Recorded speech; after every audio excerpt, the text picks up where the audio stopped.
అక్కినేని కుటుంబం నుంచి మరో పండుగ వార్త నెలకొంది. నటవారసుడు నాగ చైతన్య ఇటీవల 'తండేల్' సినిమాతో కెరీర్‌లో తన బెస్ట్ పెర్ఫార్మెన్స్‌ను అందించి అభిమానుల మనసులను గెలుచుకున్నారు. 'తండేల్' ఘన విజయం తరువాత చైతు ఓ హిస్టారికల్ మూవీలో అడుగుపెట్టి మరో హ్యాపీ న్యూస్‌ను అందించారు. ఇదిలా ఉండగా ఆయన వ్యక్తిగత జీవితంలోనూ మరో సంతోషకరమైన ఘట్టం ఏర్పడిందని వార్తలు చక్కర్లు కొడుతున్నాయి. గత 2 సంవత్సరాల్లో నాగ చైతన్య జీవితంలో ఎన్నో ఒడిదుడుకులను చూశాం.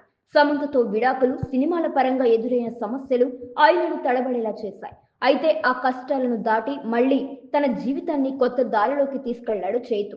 శోభిత ధూళిపాలతో ప్రేమలో పడిన చైతు ఇరు కుటుంబాల ఆశీస్సులతో గత డిసెంబర్ 4వ తేదీన హైదరాబాద్లోని అన్నపూర్ణ స్టూడియోలో వైవాహిక జీవితంలోకి అడుగుపెట్టారు. ఇప్పుడు శోభిత త్వరలో పన్నింటి బిడ్డకు జన్మనివ్వబోతున్నారు అని వార్తలు చక్కర్లు కొడుతున్నాయి.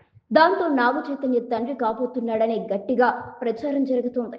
ఇప్పటికే అక్కినేని కుటుంబం నుంచి కానీ, ధూళిపాళ్ల కుటుంబం నుంచి కానీ అధికారిక స్పందన ఇంకా రాలేదు. ఈ వార్త నిజమో, ఊహాగానమో అనేది ఇంకా స్పష్టత లేదు.